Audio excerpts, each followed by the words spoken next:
xerrar amb el presentador. Jo sé que ser presentador dels Jocs Florals és una cosa que tothom vol ser i que només un ho pot ser.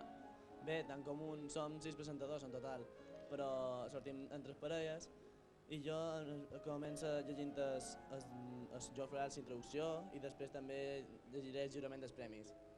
Per això tinc una mica de nervis, però estic bastant bé i amb moltes ganes de fer-ho. I si te toca a tu?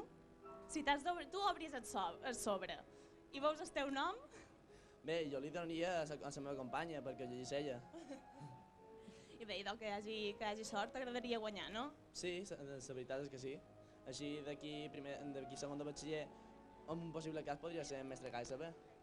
Mestre Gaissabe s'hi guanya els 3 anys que li queden per acabar l'escola. I ella és una d'ells, una de les lectores. El teu poema d'acabar. Pues va com un amor que diu que no el deixi de seduir, que no se conformi mai, que sempre vulgui més. És d'en Miquel Àngel Riera. Sí.